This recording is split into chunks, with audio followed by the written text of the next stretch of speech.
November 15th, 1966. Two couples report a creature with two red eyes and an unusually large wingspan inside Point Pleasant, West Virginia. Up until December of 1967, reportings of this creature were common. Welcome to ZBtv Showcase. Today we're going to tell you about the Mothman. Last year I traveled to Point Pleasant, West Virginia to see Carolin Harris, current resident and owner of Harris Steakhouse. I asked her if she would recall her story of the Mothman, and this is what she said.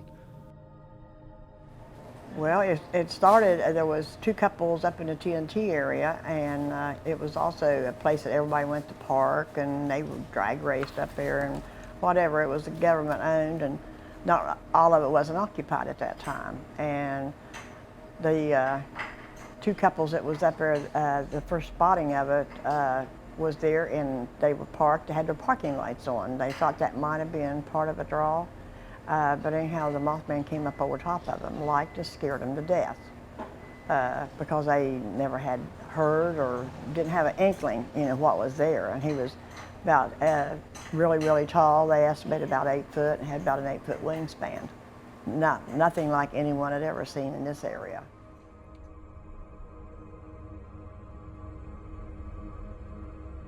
For 50 years, Point Pleasant has attracted those curious about the Mothman, and for 15 years, Point Pleasant has held an annual festival.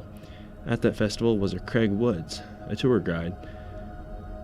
This is what he recalled. So we had a secret munition facility called the TNT area where they saw the Mothman. That during World War II, that was a secret facility. Those igloos are underground, so they can't be seen in the air by the Germans if they ever bombed us. A lot of top secret stuff here.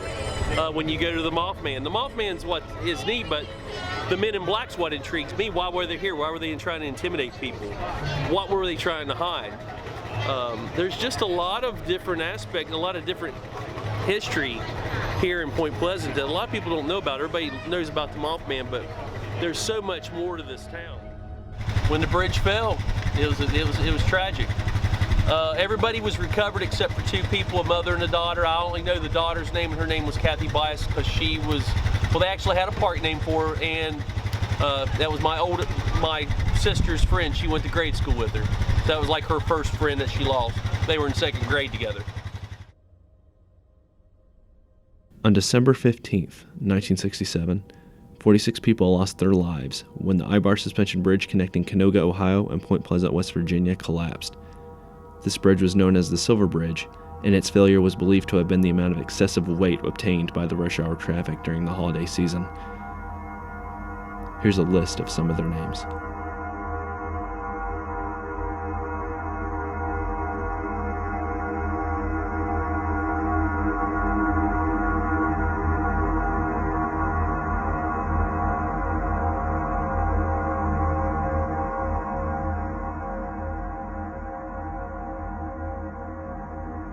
Much has changed since 1967, but the attention hasn't been all bad.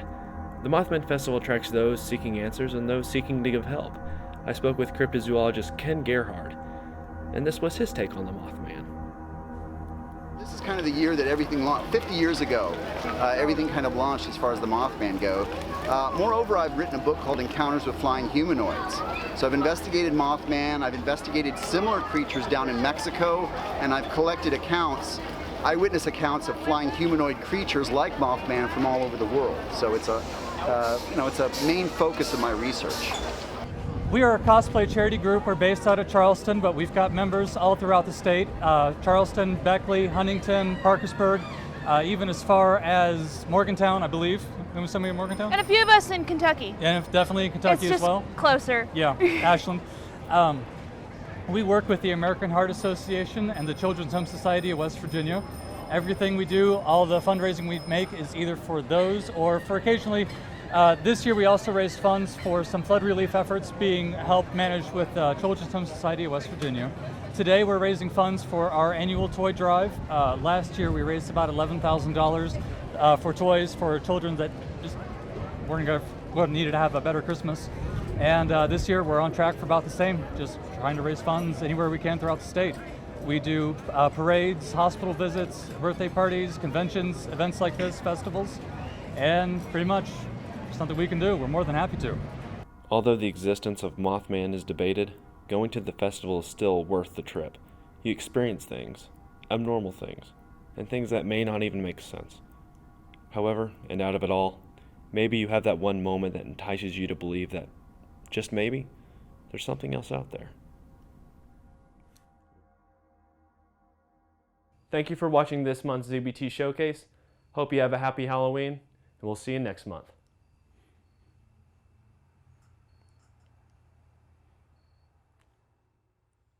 That was real. That was real.